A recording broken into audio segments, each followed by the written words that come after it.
Today, I listed up some unique Japanese gestures and ways of thinking that may seem strange to people from other countries. First of all, we follow the rules. For instance, we perfectly line up on station platforms. When boarding a bullet train, subway, or bus, it is an unspoken agreement to form a line, especially when the train is crowded.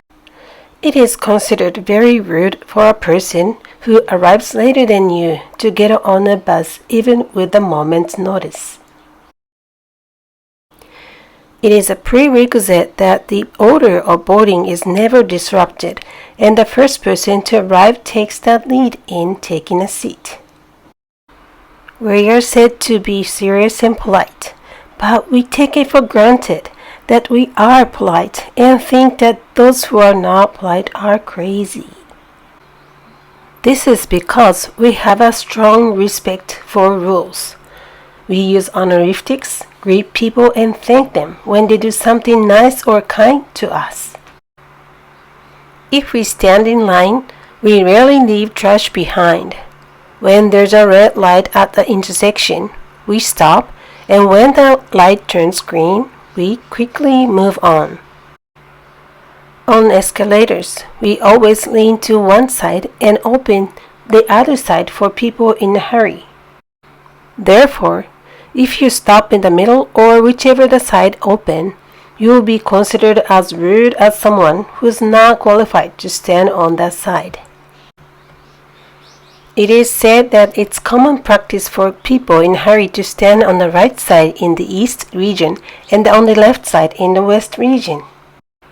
Either way, if you would like to stand on one side, you must figure out the correct side to stand, otherwise you need to keep going up at the walking pace. Also, we are very sensitive to the weather. Many people go to work in the morning after checking the weather forecast for the day, and many have a handkerchief, tissues, water bottles, and a folding umbrella in their bags. Some wear boots to work on rainy days and bring separate shoes for the office. Especially people who are concerned about sunburn hold parasols, wear hats and long-sleeved gloves even in midsummer to protect themselves from UV rays. This is because they are very concerned about wrinkles, spots, and freckles. In the season leading up to summer, stores are filled with sunburn protection products. Finally, we sometimes express our feelings easily through actions rather than words. For instance, bowing is a custom of greeting, and we actually use various patterns. We bow deeply to people whenever we meet superiors or elders. We also bow when we talk to people at work, when we receive something from a coworker, or when we receive change at the store. This politeness is also applied in many places, and you may find the hotel receptionists and other customer service personnel bow very politely. Also, everybody often gives applause when praising others, but we clap with reserved manner in front of our chests that does not make a sound.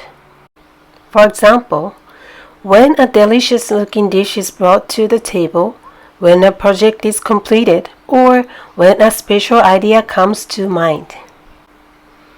It is a gesture that is both a compliment to ourselves and a frank expression of happiness.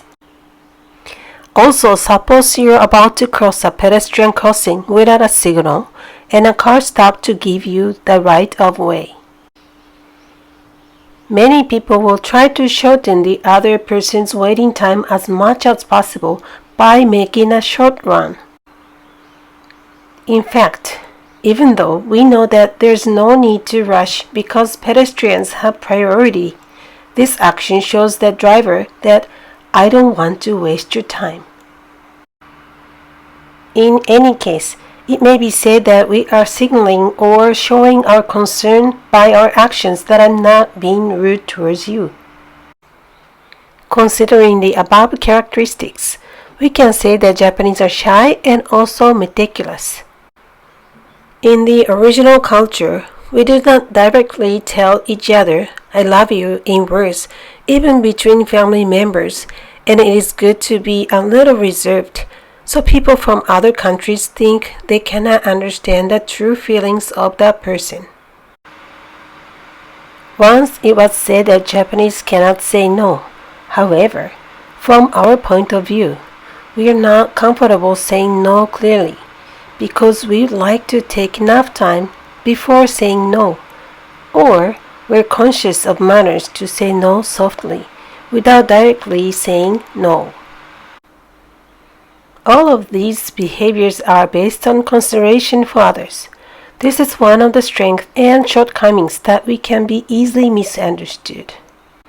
Although Japan is a country that welcomes many tourists, we certainly are people who are not quite easily understood.